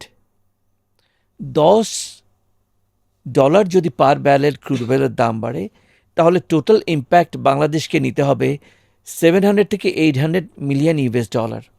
আমি এটা স্টেটটা পড়েছি, but I did not have time to explore and know it better. আমি শুধু ফ্যাক্টটা বলে গেলাম। তো সব কিছু মিলিয়ে আমাদের কষ্টে থাকতে হবে অনেক বেশি, বিকজ 20 কোটি মানুষ, 18 কোটি মানুষ কৃত্রিমতার উপর বেঁচে আছে, কোনো মতে বেঁচে আছে। যে কোনো ছোট পাঞ্চে আমাদের জন্য অনেক বড় এবং বেশি। We will suffer. God forbid, সবচেয়ে বেশি ইম্প্যাক্টেড হবে আমরা ওয়ান অফ দ্য জি। ভাই, আরেকটা বিষয় দেখছি এই যুদ্ধের মধ্যে, যে ইরানের কোনো বিমান প্রতিরক্ষা ব্যবস্থা নেই। কিন্তু সেই দিক দিয়ে আমেরিকার হচ্ছে বিমান সুরক্ষা ব্যবস্থা বা প্রতিরক্ষা ব্যবস্থায় তারা হচ্ছে নাম্বার 1 বলতে পারি। ইসরায়েলও অনেক অ্যাডভান্সড মিডল ইস্টের মধ্যে। তো সেই ক্ষেত্রে ভাইয়া, ইরান কি তার এই বিমান প্রতিরক্ষা ব্যবস্থা ছাড়া আমেরিকার সাথে বা ইসরায়েলের সাথে কি আদৌ টিকে থাকতে পারবে? একটু ফান করি। হীরক রাজার দেশে শুনেছিলাম, জানার কোনো শেষ নাই, জানার চেষ্টা বৃথা তাই। ব্যাপারটা এই জন্য বললাম যে গালফ ওয়ারে যেটা হয়েছিল, ইরাক এত বড় দেশ, তাদের ফার্স্ট নাইটেই তাদের সমস্ত এয়ার পাওয়ার লঞ্চ করার সমস্ত সক্ষমতাকে কিন্তু নষ্ট করে দেওয়া হয়েছিল। আমরা কিন্তু কুয়েত বর্ডার থেকে মাত্র 175 কিলোমিটার পেছনে ছিলাম, ডেজার্টের জন্য, যেটা কোনো ডিস্টেন্সই না। But they could not fly single mission Iraq. তো আমি এয়ার পাওয়ার বা এয়ারের যত কিছু করব, আর মুহূর্তের মধ্যেই সেটা আপনার নষ্ট করে দেবে। নেভিও কিন্তু এখন ভীষণ আপনার ভালনারেবল হয়ে গেছে। ইভেন ক্যারিয়ার গ্রুপ সেগুলো সরে যাচ্ছে, ইউএসের ক্যারিয়ার গ্রুপ, বিকজ ওখানে 5,000 লোক থাকে। যদিও ওটাকে ইফেক্টিভলি এনগেজ করতে পারে উইথ মিসাইল, 5,000 লোকের একদম সমাধি হয়ে যাবে মুহূর্তের মধ্যে। তো তার রাইটফুলি তারা অ্যাসেস করেছে, 4 দশক ধরে দেখেছে, তারা মনে করেছে সবচেয়ে কস্ট ইফেক্টিভ কোনটা হবে। তো whatever they had power, because তাকে রাখতেই হবে। ইউএসএ তো কখনোই এক পার হবে না ইরানের সাথে, জি। তো সারাউন্ডিং কান্ট্রির জন্যই তাকে রাখতে হবে, সেটা তাদের ছিল। বাট শুরুতেই as usual, as anticipated, USA সেটা নষ্ট করে দিয়েছে। অ্যান্ড তারা ওটা খরচের খাতায় ধরেই রেখেছিল। ফলশ্রুতিতে তারা মিসাইল নিয়ে যুদ্ধ করছে, অ্যান্ড দেয়ার ভেরি সাকসেসফুল। আমি আপনাকে আবার বলি, ভিয়েতনামে ইউএসএ ছিল হচ্ছে ট্যাকটিক্যাল ভিক্টরি, স্ট্র্যাটেজিক ডিফিট। তারা তাদের মতো মারতে পেরেছে, দখল করেছে, সব দখল করে নিয়েছে, কিন্তু মনোবলকে ভাঙতে পারেনি, তাদের জয় করতে পারে নাই। এবং তারা কমিউনিজমের সম্প্রসারকে মানে প্রসারকে পারেনি। রুখতে পারেনি। রুখতে পারেনি। তো এত খরচ করে হলোটা কি? আর এখানেও সেটা হয়েছে, এর জন্য ট্যাকটিক্যাল ডিফিট হচ্ছে, বাট হয়তো ইরানের জন্য এটি স্ট্র্যাটেজিক ভিক্টরি হতে পারে, নট ফুলফিলিং। অতএব এখানে বিজয়ের সংজ্ঞা ভিন্ন, দেশ দখল না। ভাই যুদ্ধ কখন থামবে? যুদ্ধ সাধারণ নিয়ম, যুদ্ধের নিয়ম অনুযায়ী থামে হচ্ছে যখন একটা দেশ কালমিনেশনে পৌঁছে যায়, একটা পার্টি, অর্থাৎ তারা তাদের যুদ্ধ করার সব শক্তি হারিয়ে ফেলে। যেভাবে ইরাকে এটা হয়েছিল, 30 দিন প্লাস 4 দিন, 34 দিনের মধ্যে হয়ে গিয়েছিল, ঠিক আছে। কিন্তু আপনি তার সাথে মিলান ইরাক এবং আফগানিস্তানকে, এখনও যুদ্ধ চলমান। আপনারা সোকল ভিক্টরি পেয়েছেন, কিন্তু কাবু করতে পারেন নাই। আপনারা একটা বাজবার নিশ্চয়ই সবসময় শুনেছেন, জেনারেশন 1-2 আমরা বলি না, এই জেনারেশন না, ওই জেনারেশন না, ওই যে জেনারেশন অফ ওয়ারফেয়ার, অথবা জেনারেশন, যে আমরা এই লার্নিং, এই সব জেনারেশনতে লিঙ্ক করেন। যুদ্ধের ক্ষেত্রেও জেনারেশন আছে। 2.0 বলে যুদ্ধের ক্ষেত্রে, সেটা বলে না। যুদ্ধর প্রাথমিকভাবে অ্যাগ্রোরিয়ান, যখন কৃষিভিত্তিক ছিল, ইন্ডাস্ট্রিয়াল, যখন 1600 থেকে 1900 শতক পর্যন্ত আপনার মোটামুটি যান্ত্রিক ছিল, এরপরে চলে আসছে স্পেশাল ইনফরমেশন। হ্যাঁ, তো এই তিনটাকে মোটা দাগে আপনার 3টা জেনারেশন বলা হয়। এর মধ্যে আবার ইন্টারমিডিয়েট আছে, নিউক্লিয়ার একটা জেনারেশন, ঠিক আছে। আবার ইরাক ওয়ারের ব্যাকড্রপে, আফগান ওয়ারের ব্যাকড্রপে ইউএসএ তাদের ফিল্ড ম্যানুয়ালে বা তাদের যে সামরিক পুস্তক, ওতে তারা আরেকটা জেনারেশন ধরে নিল, সেটা হচ্ছে লো ইন্টেন্সিটি কনফ্লিক্ট। লো ইন্টেন্সিটি কনফ্লিক্ট হচ্ছে ফুল স্কেল ওয়ারের নিচে। এই যে চট্টগ্রামে যে গেরিলা, আপনার যে সিএইচটিতে যে ইনসার্জেন্স প্রবলেম ছিল, দ্যাটস লো ইন্টেন্সিটি কনফ্লিক্ট। আমরা আমাদের দেশ স্বাধীন করতে পারি নাই যতদিন আমরা আপনার গেরিলা যুদ্ধটা করেছি, that is low intensity conflict. But ওটার মাত্রা যে কত ভয়াবহ হতে পারে, সেটা ইরাক এবং আফগানিস্তানে ইউএসএ দেখেছে। ফলশ্রুতিতে তারা এটাকে আলাদা একটা জেনারেশন হিসেবে বলেছে, যেটা আমরা স্বীকার করছি না। এই কারণে গেরিলা যুদ্ধ তো শুরু থেকেই চলছিল, but special in it. But তারা তো এখনও জয়ী হতে পারেনি। তো এই জন্য এইভাবে বলা যাবে না। এখনও হুতি, হামাস, হিজবুল্লাহ ফায়ার করে যাচ্ছে, যুদ্ধ করে যাচ্ছে। তো ডেফিনিশন ইজ অলটুগেদার ডিফারেন্ট। সময়, আধুনিকতার সাথে এটাও বদলে গেছে। ল্যান্ডমার্ক দখল করা, no more A victory.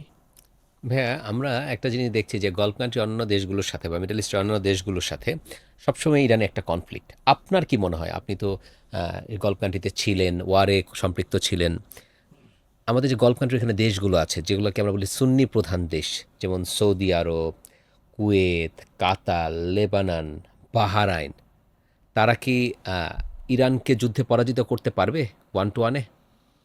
All this are power play. শিয়া সুন্নির পার্থক্য কি? হানাফি আবার আরেকটা কি আছে, মাযহাবি, এর পার্থক্য কি? নবীজি কোনটার ছিলেন? আমাদের কোরআন শরীফে, আমাদের হাদিসে কোনটা লেখা আছে? যদি এরকম করে লেখা না থাকে, তাহলে আমরা কেনই পার্থক্য করছি? আর পার্থক্য যদি করি, তাহলে মুসলমান খ্রিস্টান না কেন? তো আপনি আপনার মতো ব্যাখ্যা করে নেবেন, আর সেটা আমাকে মানতে হবে, এটা তো হলো না। না, আমাকে ফলো করতে হবে রাসূলুল্লাহ সাল্লাল্লাহু আলাইহি ওয়াসাল্লাম। আমি এবার বলি, ওই যে ইজিপ্টের যে আপনার ওয়ারটা হয়েছিল আপনার ইসরায়েলের সাথে, সিরিয়া এবং ইসরায়েল, 1967-এ সিনাই ক্যাম্পেইন বলি আমরা, এটা হয়েছিল 73-এ শেষ হলো। তো হওয়ার পরে 74-এ গিয়ে আপনার ইউএসএ একটা প্রপোজাল দিল সৌদি আরবকে যে তোমরা তোমাদের সব তেল বিক্রি করবা ডলারে, পেট্রো ডলার।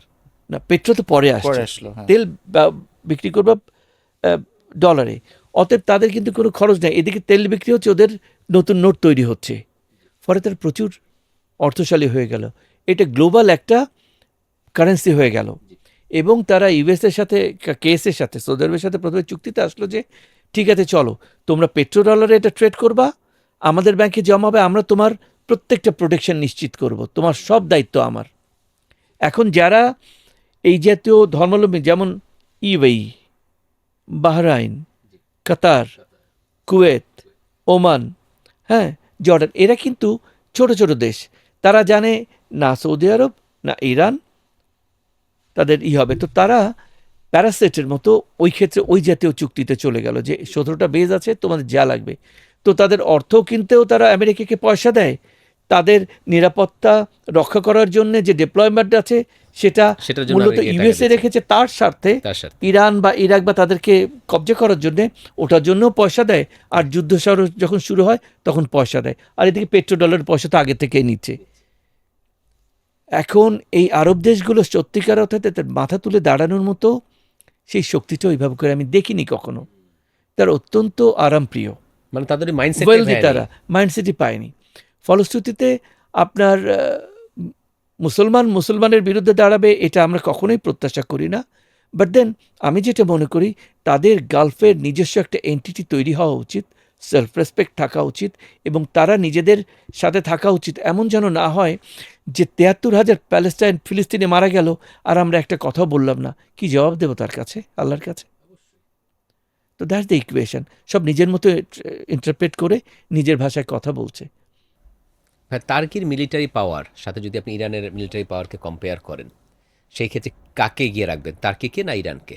আমি এটা বলতে পারবো না, কারণ ইরান 40 বছর ধরে নিগৃহীত হয়েছে। They were focus to themselves, তাদের যুদ্ধ ছিল সার্ভেলেটের উপরে। কিন্তু টার্কি বেড়েছে তাদের মতো করে, সামরিক শক্তিতে, সামরিক ডিফেন্স প্রোডাকশনে তারা ভালো করেছে। আমরা কিনছি তাদের জিনিস, বিশ্ব কিনছে, অন্যান্য দেশ কিনছে, কিন্তু তাদেরও তো সাহস হয়নি এখানে কারো প্রতিবাদ করার, করেনি তো তারা। তো আমরা মূলত যেটা মনে করি যে যদি আরব কান্ট্রিগুলোর রিয়েলাইজেশন সঠিক মতো এসে থাকে এবং তারা যদি এই ইরান কনফ্লিক্ট থেকে শিক্ষা নেয়, অনেক হিসাবই বদলে যাবে। এখানে ভাই একটা জিনিস আমার কাছে খুব ইন্টারেস্টিং মনে হয়েছে, সেটা হচ্ছে যেমন যখন ইরাক ইরান যুদ্ধ করলো, অলমোস্ট 10-11 বছর ওরা নিজেদের মধ্যে যুদ্ধ করলো। এটা হচ্ছে 80 থেকে 88 80 ইয়ার্স, 9 বছর 9 বছরের মতো। অথচ যখন ইউএস ইরাক যুদ্ধ হলো কয়েকদিনের, মানে 1 মাসের মধ্যে শেষ হয়ে গেল যুদ্ধ, 34 দিন। 34 দিনে। বাট সেই ইউএস আবার যখন ইরানের সাথে যুদ্ধ করছে, এটা কিন্তু অনেক লেন্দি যুদ্ধ হচ্ছে। তার মানে ওই সময় যখন যুদ্ধটা হয়েছিল ইরাক এবং ইরানের মধ্যে, তো মানে আমাদের সবার কাছে মনে হয়েছিল পরবর্তীতে, মানে পড়াশোনা করে, যে ওরা হয়তো বা একই টাইপের কান্ট্রি, একই টাইপের মানে ওয়ার হেড আছে, ওদের এক এক টাইপের ক্যাপাবিলিটি আছে, ওরা কারা? মানে ইরাক এবং ইরান। ওকে, বাট ওরা একজন খুব অল্প সময়ে ধ্বংস হয়ে গেল, মানে যুদ্ধে পরাজিত হয়ে গেল, আরেকজন কিন্তু অনেক বেশি পারসিস্ট করছে। তো তার মানে কি আসলে ওই সময় 8 বছর যে যুদ্ধটা হলো, মানে সেটার আসলে মানে এটা কেমন ছিল, গেম প্ল্যানটা কেমন ছিল? আসলে কি ওরা সমান ছিল, নাকি আসলে ইরাক দুর্বল ছিল ইরানের তুলনায়? ওভাবে করে বিচার করে পারা যাবে না, কারণ দুটোই বড় দেশ, তাদের অনেক ইকুয়েশন এক্সারসাইজ করতে হয়েছে। যুদ্ধের সবচেয়ে কমন যে জিনিসটা তা হচ্ছে অভাব, অর্থের অভাব, সরঞ্জামের অভাব, মানুষের অভাব। তো it's always a cat and mouse game, যখন সমানে সমানে থাকে বা একই রকম থাকে। এটা তো মূলত করা হয়েছিল কাটা দিয়ে কাটা তোলার মতো, ঠিক আছে? যেহেতু ইরান একটা ব্লক থেকে বেরিয়ে গেল, ওটা একটা ছিল, আলটিমেটলি সেই ইরাকও তো টার্গেট হলো তাদের, যারা সাহায্য করেছিল। তো পার্মানেন্ট ফ্রেন্ড অ্যান্ড ফো বলে কিছু নাই এখানে, ঠিক আছে? ওখানে 8 বছর যুদ্ধ গেল, তারা সার্ভাইভ করে গেল 9 বছরে। আবার দেখেন যখন ইরাক ইউএসের সাথে করলো, তারা ভেবেছে এটা আনকনভেনশনাল ওয়ারই হবে, কিন্তু আমি আপনাদের বলেছি এয়ারলাইন ব্যাটল ডক্ট্রিনটা তারা তখন ইনভোক করেছে। ওদের 10 লক্ষ আর এখানে হচ্ছে মাত্র 3,75,000। 30 দিন তারা মাথা পর্যন্ত তুলতে পারেনি।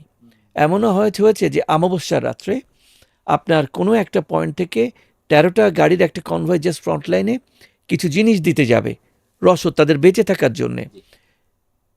ওটাও স্যাটেলাইট স্পট হয়েছে। তখনই তো প্রথম জিপিএস ব্যবহার করা শুরু করলো। স্পট হয়ে যাওয়ার পর 1.5 ঘন্টার মধ্যে যে কোনো আশেপাশে সব দেশে তো ইউএস বেস ছিল বা অ্যালাইড বেস ছিল, তারা এসে ওটাকে নিউট্রালাইজ ধ্বংস করে দিয়ে চলে গেল। ফলে 30 দিনে ওরা একদম শেষ হয়ে গেল, কন্টিনিউয়াস বম্বিং এবং সব কিছু মিলে। এবং তারপরে শুধু জায়গা দখল করার জন্য 4 দিন সময় নিয়েছে। পিছনে গিয়ে বসে পড়ে তারা সামনের দিকে ওদেরকে সারেন্ডার করিয়ে পুরো দেশের দখল নিয়েছে। That what it is. ভাইয়া, আমরা জানি যে ইরানের অনেকগুলো বাহিনী আছে, আইআরজিসি আছে, তারপরে হচ্ছে তাদের সাধারণ সেনাবাহিনী সেনাবাহিনী, আছে, হ্যাঁ। নেভি আছে, তারপরে হচ্ছে তাদের বিমান বাহিনীও আছে। এই ব্যাপারে যদি একটু বলেন, বিশেষ করে আইআরজিসি যে বাহিনীটা, এটা নিয়ে আমরা একটু জানতে চাই। এই বাহিনীটা কি, এটা কোথাও আমরা দেখি না এরকম যে সেনাবাহিনী ছাড়াও আবার আরেকটা কোনো বাহিনী থাকে? থাকে থাকে অনেক দেশেই থাকে, ইরাকেও ছিল ন্যাশনাল গার্ড। যেটা হচ্ছে যে এরকম বাহিনী থাকে, এবং ইউএসের ক্ষেত্রে বলি, তাদের আর্মি, নেভি, এয়ারফোর্স আছে, তার সাথে ওদের কিন্তু মেরিন ফোর্সও আছে। Marine is the unique combination of 3 services, এবং সবচেয়ে স্মার্ট বলা হয় ওদেরকে, মেরিনকে। তো তেমন করেই আইআরজিসিকে তারা ভিন্ন আদলে সাজিয়েছে। যেমন করে যুদ্ধের বিভিন্ন কলাকৌশল বিভিন্নভাবে হবে না, জি। উইথ মোর স্ট্র্যাটেজিক ওয়েটেজটা হচ্ছে আইআরজিসির প্রতি, and tactical and operational partly এইটা হচ্ছে ওয়েটেজ হচ্ছে সেনাবাহিনীর প্রতি, so that you hold the ground. এই যে 13টা ভাগে যে এখন আপনার 33টা ভাগে বোধহয় আপনার ইরান আপনার ইন্ডিপেন্ডেন্ট কাজ করছে। তো এখানে ওদের কম্বিনেশনগুলো তাদের নিজস্ব আপনার অ্যাসেসমেন্ট এবং তাদের স্ট্র্যাটেজিক প্ল্যানিংয়ের অংশ হিসেবে করেছে। তার দে মানে হ্যাভ বেটার ক্যাপাবিলিটিস। মানে তার মানে যে ভাই, তাদের বিভিন্ন আইআরজিসি বিভিন্ন লিডারদের মেরে ফেলছে বা বিভিন্ন নেতাদের হত্যা করে ফেলছে, কিন্তু তারা কি ওখানে ওই অনুযায়ী তাদের সাবঅর্ডিনেট ওখানে তাদের সিলেক্টেড করা আছে এবং তারা ইন্ডিভিজুয়ালি বা ইন্ডিপেন্ডেন্ট ভাবে ওয়ারটা লিড ওরা করছে? এটা রো করেছে। আপনার বিজনেসেও তো সাকসেশন আপনারা চিন্তা করেন, সাকসেশন প্ল্যান। যদিও আপনারা সাকসেশন ওইভাবে আপনারা ট্রেন্ডও করেন না, আপনারা শেখানো না। বিকজ শুধু কোয়ালিটি তৈরি করলে হবে না, তার অ্যাকসেপ্টেন্সও তৈরি করতে হবে। তো এটা যদি সে নেতৃত্ব না দেয়, ওনার ভিতরে ভালোবাসাটা যদি এক্সিবিট না করতে পারে, অন্যদের যদি না কিনতে পারে ভালোবাসা দিয়ে, সে তো লিডার হতে পারবে না।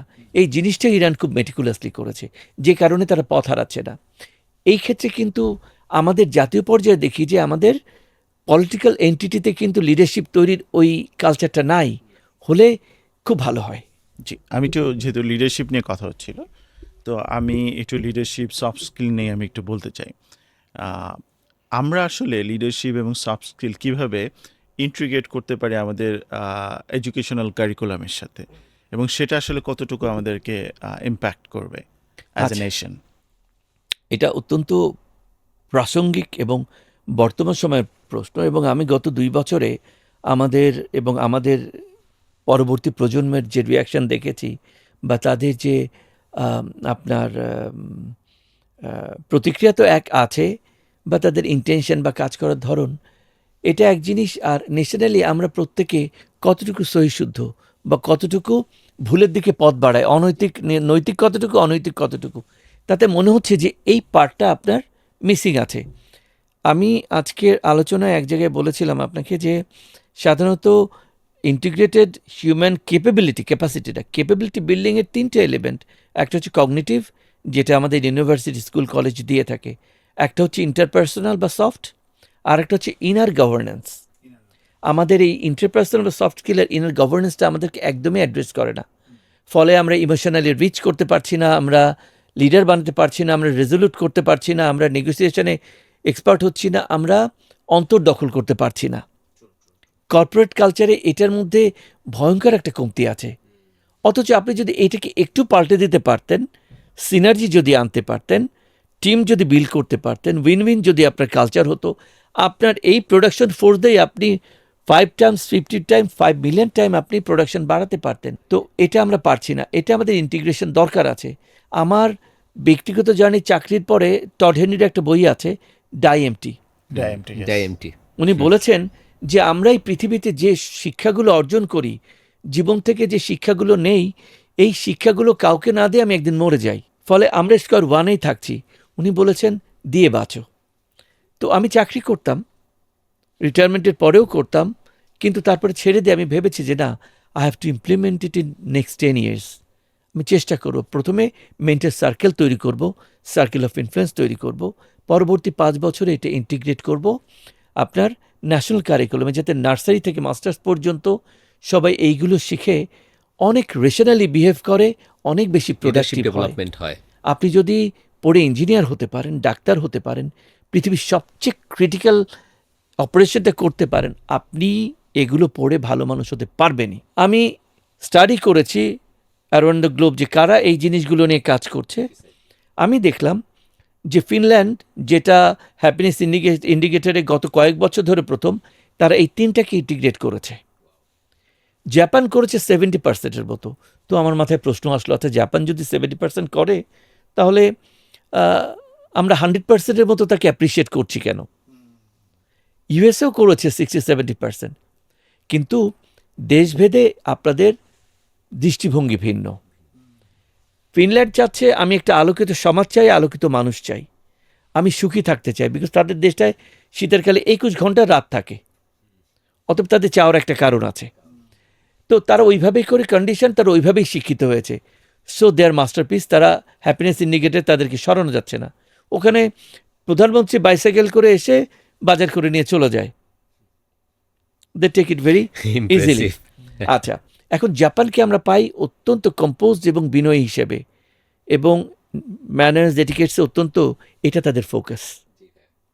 ফলে আপনি পাচ্ছেন ইউএসের প্রায়োরিটিতে capacity building, skill building, enhancement. ফলে তারা নাসা, যুদ্ধের সরঞ্জাম, পৃথিবী, এবং তারা দেখবেন তারা কিন্তু রাশিয়া এবং চায়না কিন্তু একটু কনজারভেটিভ, তাদের স্কিল এবং এদের স্কিল সমান, কিন্তু ইউএসের সবচেয়ে অ্যাডভান্টেজ যেটা, they attack the human minds. Psychological. আপনাকে দিয়ে ব্যবহার করাচ্ছে চ্যাট জিপিটি, আপনার মনের কথাগুলো বলে আপনি সলিউশন চাচ্ছেন, তারা আপনাকে রিড করছে। আপনি বিশ্বের যে প্রান্তে যাচ্ছেন, আপনি জিপিএস দিয়ে নিজেকে মনিটর করছেন। আমাকে track করতে গুগলের পারছে। আপনি 15টা কমপক্ষে অ্যাপ্লিকেশনে আপনি কানেক্টেড আছেন, আর তারা বলছে one account all of Google, অর্থাৎ আপনার যত ফ্যাক্ট ফিগার আছে ওখানে দিয়ে ফেলেছেন। অতএব they drive your mind, ultimately you are party to them. এখানেই হচ্ছে রাশিয়া এবং এদের সাথে পার্থক্য। ভাই, আবার যদি ইরানে ফিরে আসি, আপনার কাছে কি মনে হয় যদি আমেরিকা এবং ইসরায়েল ইরানে যদি গ্রাউন্ড ফোর্স পাঠায়, তারা কি তাহলে ইরানকে ডিফিট করে জয়ী হতে পারবে, ইরানকে পরাজিত করতে পারবে? সত্যিকার অর্থে এদের চারিদিকে যে ন্যাচারাল ব্যারিয়ারগুলো আছে, দেশের পরিসীমা এত বড়, ইটস ভেরি ডিফিকাল্ট। তারপরে হোম ফ্রন্টে যে ধরনের আপনার রেজিস্ট্যান্স ফেস করবে, দ্যাট ইজ আনবিয়ারেবল। অতএব যুদ্ধ ডিনামিক্স তো শুধু সমরাস্ত্র দিয়ে হয় না, এখন সবচেয়ে বেশি হয় তাদের হোম ফ্রন্টের রিয়াকশনটা কীরকম, তারা কতটুকু পছন্দ করছে। তো সব কিছু মূলেই আমি মনে করি যে ground invasion will not be preferable one. তো সেই ক্ষেত্রে ওয়েট করেন কালকে সকাল পর্যন্ত, বা ওরা একটা নিশ্চয়ই একের পর এক টাইম লাইন দিয়ে যাচ্ছে, এই টাইম লাইনগুলো দেখে দেখেন তারা কিভাবে কাজ করে, only then will be sure.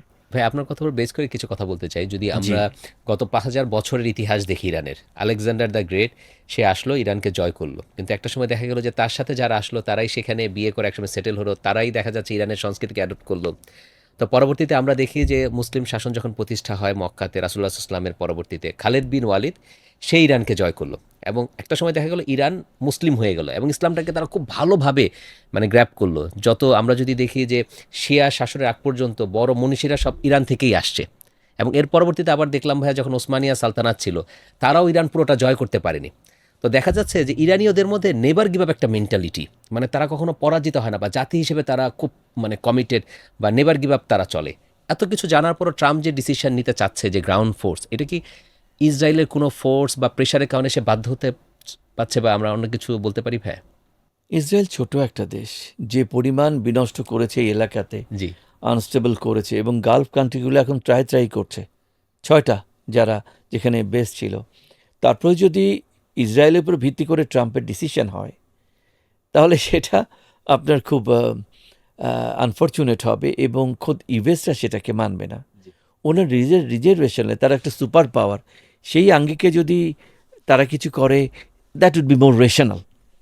আমি বলেছি ground invasion is not a very viable option. Even সেই 91ও করে নাই, ঠিক আছে, 91ও করে নাই, এবং 91 যে ট্রুপস পিছনে পাঠিয়েছিল, মোস্টলি দে ওয়ার এয়ারবোর্ন। এবং ওই গ্রাউন্ড প্রিপেয়ার করার জন্যে আপনার পার্সিয়ান গালফ সাইড থেকে কন্টিনিউয়াস ফায়ারিং হচ্ছে, ওখানে পুরো অ্যাকশনের ইন্টেন্সিটি দেখাচ্ছে, যাতে করে Iraq whatever remaining force they had ওইখানে আপলিফট করে, ওইখানে আপস্টিক করে পাঠিয়ে দিয়েছে, ভাবছে যে গিভিং যে ওই দিক থেকে অ্যাটাকটা আসবে, গ্রাউন্ড অ্যাটাকটা। তারপর পিছনে তারা নেমে জাস্ট পিছন দিক দিয়ে তাদেরকে গ্রিপ করেছে। তো আপনি 10টা কোর্স চিন্তা করবেন, শত্রু 11 নম্বরে যাবে। অতএব এখন একদম দি সলিউশন বলে কিন্তু কিছু নাই। আমরা কি ভাই তৃতীয় বিশ্বযুদ্ধের দিকে যাচ্ছি? I am too small to say that, but then nuclear power একসময় তৈরি হয়েছিল, ভেবেছিল এটা পৃথিবীর যুদ্ধকে অন্যরকম মাত্রা যোগ করবে, এটা পৃথিবীর যুদ্ধ সবচেয়ে কমিয়েছে। ঠিক আছে, অতএব নিউক্লিয়ার পাওয়ার যদি কেউ ইউজ করে তাহলে দ্যাটস অল টুগেদার ডিফারেন্ট। আর যদি না ইউজ করে তাহলে প্রেডিক্টেড যে আমরা এই যে বর্তমান যে ক্যাট অ্যান্ড মাউস গেম দেখছি, যে যুদ্ধটা দেখছি, এটার একটা সমাধান আসবে। এবং সেই ক্ষেত্রে বিজয় বা আপনার পরাজয় যেটাই বলি, বিজয় বিজিত যাই বলি না কেন, ওটা একটা মার্জিনাল স্কেলে হবে। তবে ওয়ার্ল্ড অর্ডার চেঞ্জ হতে পারে। ভাই একটা সময় যে জাপান ছিল হচ্ছে আমেরিকার সবচেয়ে বড় শত্রু, আজকে জাপান হচ্ছে সবচেয়ে বড় বন্ধু, মিত্র। জাপানের সিকিউরিটি আমেরিকা দিচ্ছে। আপনার কাছে কি মনে হয় এরকম কখনো হতে পারে যে ইরান হচ্ছে সবচেয়ে বড় মিত্র হবে আমেরিকার? আমার এটা মনে হয় না। জাপান যেটা হয়েছে, জাপান কিন্তু Japan was known as invincible Japanese. তারা যেখানে যেত ওই ছোট ছোট মানুষগুলো একদম লম্বা ব্রিটিশদেরকে কিন্তু কচুকাটা করে ফেলেছে, ভয়ঙ্কর অবস্থা। এবং তাদেরকে থামানো যাচ্ছিল না কোনোভাবে, যে কারণেই হিরোশিমা এবং নাগাসাকিতে দুটো আপনার বোম পড়ে। বোম পড়ার পর তারা অল টুগেদার ভিন্ন হয়ে যায়। তাদের প্রথম 5 বছর যায় কাঁদতে, 1945 থেকে 50। এরপরে তারা ঘুরে দাঁড়ায়। তারা বেসিক্যালি ভীষণ ইন্ডাস্ট্রিয়াস, তার অন্যরকম জাতি। 50-এ তারা বললো যে আর কান্নাকাটি করে কি হবে, চলো আমরা রিবিল্ড দ্য নেশন। আমরা প্রথমে টার্গেট করি টেক্সটাইলে আমরা নাম্বার 1 হব। ঠিক 60-এর মধ্যে পৃথিবীতে নাম্বার 1 হয়ে গেল। তারপরে তারা মেটাল প্রোডাক্টে গেল, ফ্রিজ, গাড়ি, সব কিছু। 70-এর মধ্যে আমরা যারা 70 দশকের শৈশবের আপনার মানুষ, তারা শুনতাম জাপানি গাড়ি, জাপানি ঘড়ি, জাপানি ফ্রিজ, সব কিছু জাপানি রেডিও। টর্চ লাইট, ঠিক আছে।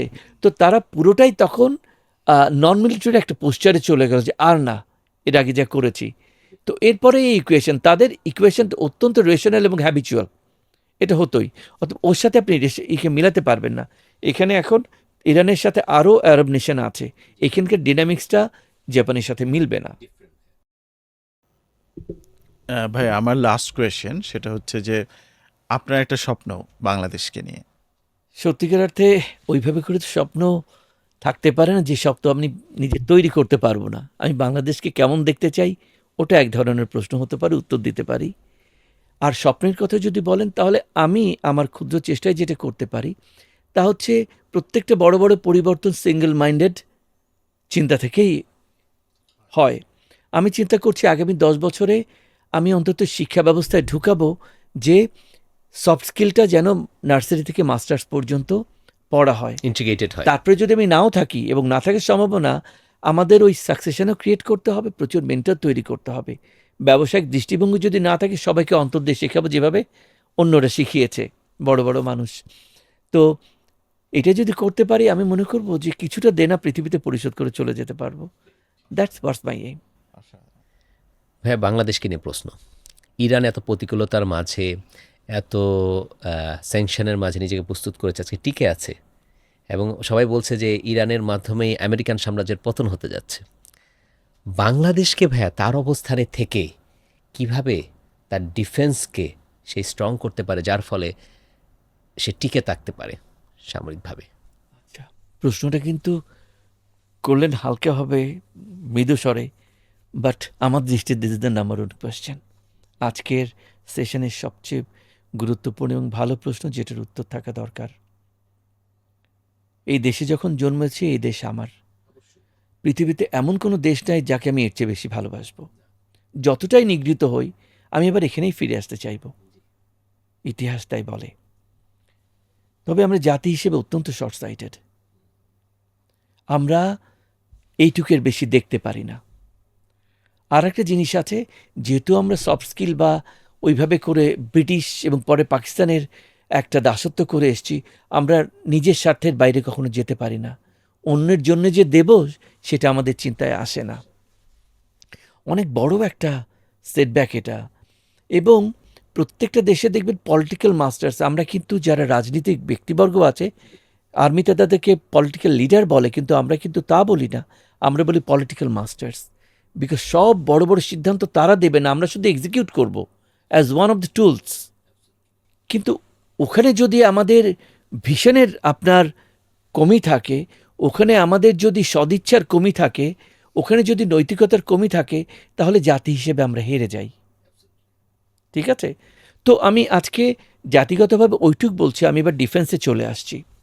যেভাবে ইরান বুঝতে পেরেছে তাদের মিসাইল ডিফেন্স হচ্ছে তাদের জন্য সবচেয়ে বড় রক্ষা কবচ, তাহলে আপনাকে বুঝতে হবে আপনার দেশে আপনার সমস্যা আপনি কিভাবে সমাধান করবেন। প্রথম কথাই, ন্যাশনাল প্রায়োরিটিতে ডিফেন্স অনেক পিছনে, কিন্তু আমাদের পাশে 360 ডিগ্রিতে ঘিরে আছে এক দেশ। ভারতের কিন্তু সবচেয়ে বড় বর্ডার আমাদের সাথে, চায়নার সাথে বা পাকিস্তানের সাথে না, ঘিরে আছে। তাহলে আপনাকে এখনই রিসার্চ করতে হবে। আমি মনে করি বের করতে হবে যে তাহলে আমরা যদি 360 ডিগ্রি ব্লকেডে থাকি, তাহলে আমি বাঁচবো কিভাবে যদি 1 বছর বেঁচে থাকতে হয় যুদ্ধ করে। যে দেশের সীমাবদ্ধতা যত বেশি, সেই দেশের রিসার্চের প্রয়োজন তত বেশি, সেই দেশের সাবজেক্ট ম্যাটার এক্সপার্টের প্রয়োজন তত বেশি। আমি যদি রিসার্চ, ডিপ রিসার্চ না করি, আমি যদি শুধু ডিগ্রির জন্য রিসার্চ করি, আমি যদি সাবজেক্ট ম্যাটার এক্সপার্ট না বানাই, শুধুমাত্র দায়িত্বে সে একজন 3টা কথা বলল, তাহলে দেশ বাঁচবে না। তো আমাদেরকে প্রত্যেকটা ক্রিটিক্যাল প্রশ্নের উত্তর বের করতে হবে এবং তার জন্য প্রস্তুতি নিতে হবে। পৃথিবীতে সমস্যা আছে, বাট প্রত্যেকটা সমস্যার সমাধান আছে। আমরাও বাঁচতে পারি। ইসরায়েল কত বড় দেশ, বেঁচে আছে, তো সবাইকে কাহিনী করে বেঁচে আছে। আমরাও সেভাবেই বাঁচতে পারি, 20 কোটি মানুষ। তো আমি একটা এক্সাম্পল দিচ্ছি। 71-এ আপনি গরিলা যুদ্ধ করেছেন, মুক্তিযুদ্ধ করেছেন, তখন আপনার থাকা, আপনার ট্রেনিং, আপনার খাওয়া পার্শ্ববর্তী দেশ থেকে আসতো। আপনি যুদ্ধ করতেন, বিপদ হলে চলে যেতেন, অথবা অসুস্থ হলে আপনাকে নিয়ে যেত। এখন তো আপনাকে যা করতে হবে এখানেই থেকেই করতে হবে। আপন তো আর কেউ নাই আপনার, আপনার মাটি আর আপনি। তাহলে বের করেন সেই সিস্টেম, না কোন ডক্টরিনে আপনি দেশ বাঁচাতে পারবেন, 1 বছর টিকে থাকতে পারবেন। দরকার হলে 700 ফিট মাসের নিচে যান। আপনার জন্য তো 55 বছর ছিল, আরও 55 বছর প্রিপারেশনের জন্য আসবে। কিন্তু চিন্তাতেই যদি শুরু না করেন, how do you make it? আপনি যদি 360 ব্লকেটে যান, আপনি কিভাবে আপনি বাঁচবেন আপনি নিজেই বের করেন। যে যুদ্ধ যে শুরু হয়ে যায়, আপনার কোনো রসদ আসবে না, না আকাশপথে না পানিপথে। ওইদিকে মিয়ানমার, ছোট্ট একটা বর্ডার, সে ভীষণ আনপ্রেডিক্টেবল। আপনি যদি মনে করেন যে আপনার মানে আমাদের ন্যাশনাল প্রায়োরিটি এরকম এত দিতে পারবে না, তাহলে জানা থাকতে হবে যে কতটা রিস্ক আমরা অ্যাকসেপ্ট করছি, সেটা জাতীয় পর্যায়ে জনগণের জানা থাকবে। বিকজ জনগণ তো চোখ বন্ধ করে আছে, ঘুমাচ্ছে আমাদের উপর সব দায়িত্ব দিয়ে। তো আমি যদি মনে করি আমার দায়িত্ব পালনের কমতি হচ্ছে, তো আমি সরকারকে বলবো we must notify to the people, to the government, that আমাদের এই উইকনেসগুলোকে এখন আমরা অ্যাড্রেস করতে পারি না, যাতে ন্যাশন প্রিপেয়ার থাকে টু মেক গুড দ্যাট। এই জন্যে আমাদেরকে আরও ইন্টিগ্রেটেড হতে হবে, আরও আপনার ভিশনারি হতে হবে, এবং রিসার্চ এবং সাবজেক্ট ম্যাটার এক্সপার্ট এইগুলো তৈরির মাধ্যমে আমাদেরকে প্রস্তুত করতে হবে। যাতে না করতে পারি, আমরা জাতি হিসাবে আগাতে পারবো না। ছোট্ট একটা এক্সাম্পল দিয়ে আমি শেষ করছি। সিঙ্গাপুর 65 সালে মালয়েশিয়া তার দেশ থেকে ওকে বের করে দিল, শুধু ক্রাইসিস করে। তাদের কাল্টিভেবল ল্যান্ড নাই, তাদের কোনো মিনারেল নাই, একটা আইল্যান্ড, ওখানে তারা যত আপনার আইন বিরোধী কাজ করে, শৃঙ্খল বিরোধী। তো মালয়েশিয়া বলল, ভাই তুমি আমার দেশের অংশ না, তুমি যাও। যে দেশে কিছু নাই সেই দেশ বাড়া শুরু করলো। 80 সালে তাদের পার ক্যাপিটা ইনকাম ছিল আপনার $5,000। আমি যদি 25-এ আসি, তাদের পার ক্যাপিটা ইনকাম হচ্ছে $95,000, ইউএসের $88,000। যে মালয়েশিয়া তাদেরকে বের করে দিয়েছিল তাদের $12,000, এবং আপনার ইন্দোনেশিয়া, অ্যানাদার সিমিলার কান্ট্রি যার হচ্ছে $5,000। তো যে 65 থেকে 2025 এই জার্নিতেই তার প্রায় লাখ ছুঁয়ে গেছে, যার কোনো রিসোর্স নাই, তাহলে কোন যোগ্যতার ভিত্তিতে তারা করলো? খুঁজে দেখি, আমাদেরকে তৈরি করি। আমাদের তো এখন $2,900 হচ্ছে পার ক্যাপিটা, তাও আমার হতে হবে, এখন হবে রিটায়ার্ড ম্যান হিসেবে 500, কথার কথা বলছি। তার মানে it's not balance, it is not for every one, it's the average. তো আমরা ওইভাবে করে 3,000-এর হকদারও কিন্তু না। অতএব আমাদের চিন্তা করতে হবে, দেশকে ভালোবাসতে হবে এবং সব কিছুই করতে হবে সুশাসনের মাধ্যমে। রুল অফ ল হচ্ছে সবচেয়ে গুরু জিনিস। আর একটা রোডম্যাপ, কিভাবে আপনি পারবেন। যদি এগুলো তৈরি না করেন, আর যদি ডেডিকেটেড লোক তৈরি না করেন যে নিজের জীবন হচ্ছে দেশকে ভালোবাসে, তাহলে বাংলাদেশই থাকবে, সিঙ্গাপুর হতে পারবে না। তো দ্যাটস হোয়াট ইট ইজ। স্বপ্ন আমার বাংলাদেশ। মৃত্যুর আগ পর্যন্ত যদি এই দেশের জন্য কিছু করে যাওয়া যায়, আমার মনে হয় আল্লাহর কাছে অনেক প্রশ্নের উত্তর দেওয়া খুব সহজ হয়ে যাবে। ধন্যবাদ। ধন্যবাদ Thank you, আপনাকে। thank you very thank you so much for joining today. Thank thank you. You. ভাই থ্যাংক ইউ ভেরি মাচ। তো আমরা আজকে আমাদের এপিসোড এখানেই শেষ করছি। তো আমরা আশা করব যে আপনারা আমাদের সাথে থাকবেন এবং আমরা আবারও ফিরে আসবো আপনাদের কাছে। সবাই ভালো থাকবেন। Thank you very much. Thank you.